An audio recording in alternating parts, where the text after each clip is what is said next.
The giant Pacific octopus lives for 5 years at most and spends its final months in an extraordinary act of devotion. A female giant Pacific octopus, when she is ready to reproduce, seeks out a den, a sheltered cavity in rock or under a ledge, and lays her eggs.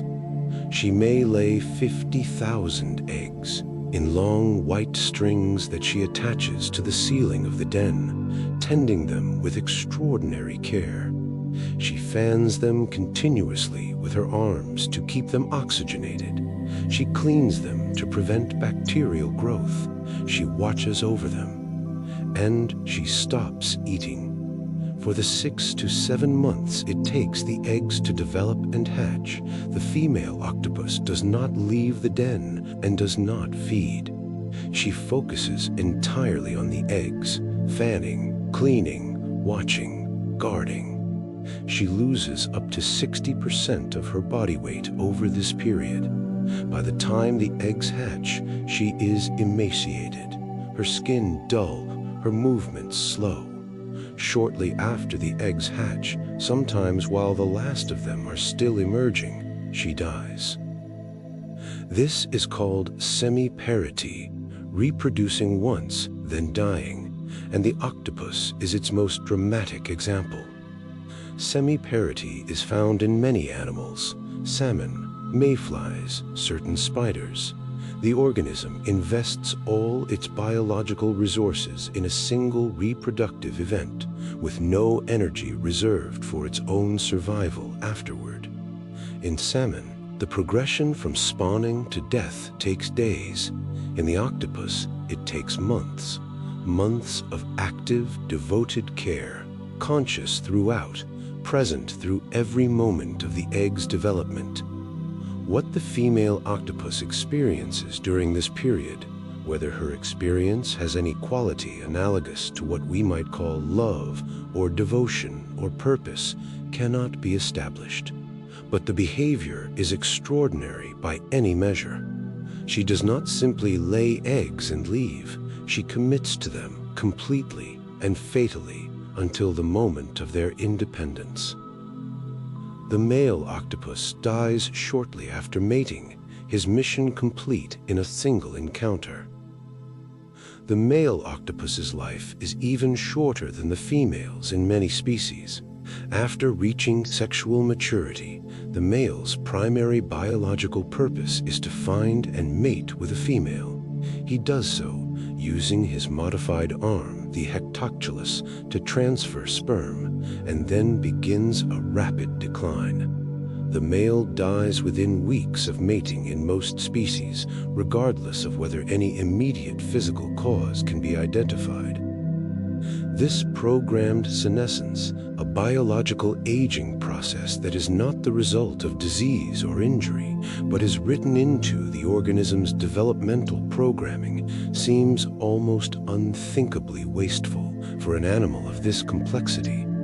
An octopus that has learned, that has a personality, that may have played and perhaps dreamed, dies at the age of 1 or 2 years simply because its biology has decided that its reproductive function is complete. The short lifespan of octopuses may be linked to their extraordinary intelligence. Why would such a cognitively sophisticated animal live so briefly?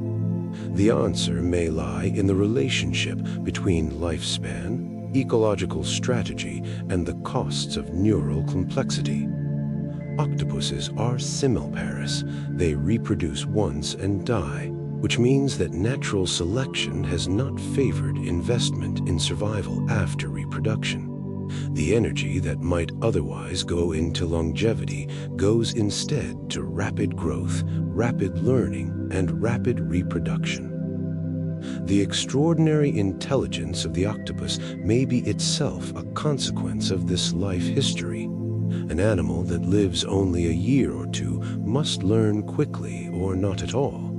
The cognitive flexibility, the rapid learning, the generalist problem-solving ability of the octopus may have been shaped by the necessity of learning everything an animal needs to know in a fraction of the time available to longer-lived species. The short life drives the fast mind. An octopus hatchling is entirely independent from its first moment of life. Unlike mammals, which require months or years of parental investment after birth, octopus hatchlings are fully formed miniature versions of the adult, capable of hunting, hiding, and surviving from the moment they emerge from the egg. The care that went into the eggs, the months of fanning and cleaning and guarding, is the entirety of the parental investment. Once the eggs hatch, the hatchlings are on their own. They are extraordinarily small.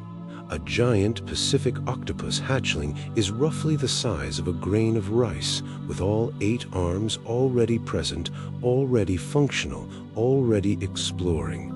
It will grow by a factor of thousands over the next few years, becoming one of the largest invertebrates in the ocean.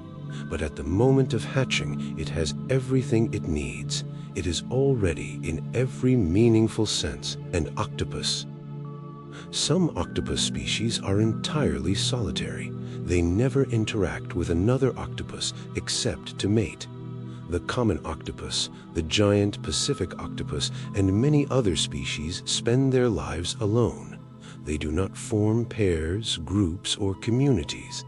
They meet other octopuses only to mate, and in some species, the mating encounter is brief and the animals separate immediately afterward.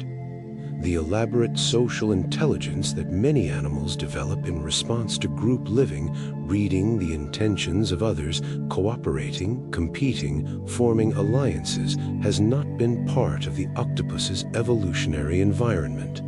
And yet, octopuses demonstrate cognitive abilities in laboratory settings that would typically be attributed to the demands of social life. They recognize individuals.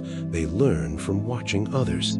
They have personalities that differ from one another. How an animal that is fundamentally solitary developed these capacities and what they are used for in natural octopus life is one of the unanswered questions of cephalopod biology. Octopuses in some locations have been observed congregating, revising the assumption of total solitude. In 2017, researchers studying an unusual site off the coast of New South Wales, Australia, a location where octopuses had modified a collection of shells and rocks into what appeared to be a shared structure, informally called Octlantis, observed multiple octopuses occupying the site simultaneously, interacting with each other and apparently tolerating a degree of proximity that would not be expected from the solitary species model. The octopuses at Octlantis were observed evicting each other from dens, mating, and signaling to each other with color displays. The site appeared to be a socially structured environment, not a community in the mammalian sense, but a place where multiple individuals were navigating shared space and responding to each other. Whether this represents unusual behavior driven by specific resource availability or a glimpse of more complex social capacity in octopuses is an open question. The octopus lives at the intersection of the most ancient and the most sophisticated. The octopus's lineage is old. The cephalopod ancestors are found in the fossil record 500 million years ago. The octopus's body plan, 8 arms, a mantle, a beak, the distributed nervous system, has been in place for hundreds of millions of years. It is ancient in a way that very few complex animals are ancient. And yet, within this ancient body plan, the octopus has evolved a level of cognitive sophistication that rivals many vertebrates. It has packed an extraordinary amount of intelligence into a short life, into a body organized on completely different principles from ours. into a lineage that split from the vertebrate lineage before eyes had fully evolved. It is simultaneously a product of deep evolutionary time and one of the most modern feeling animals alive, curious, adaptive, individual, responsive to the world in ways that feel, to those who study them, genuinely personal. Right now, somewhere in the ocean, an octopus is watching. An octopus in a Mediterranean reef den is watching the water outside its door through eyes that have no blind spot, processing information through 9 brains simultaneously, tasting the current with suckers on arms that can think independently of each other. A giant Pacific octopus in the cold waters off Alaska is fanning her eggs in the darkness of a rock crevice, not eating, not leaving, committed entirely to the next generation of something extraordinary. A dumbo octopus is flying slowly through the midnight zone of the Pacific, 2,000 meters below the surface on ears that are not ears, over a floor it never touches. A blue-ringed octopus in an Indonesian reef is sitting in a shell, its rings invisible against its skin, watching a crab with eyes that see polarized light, waiting with a patience that belies the speed with which it can act.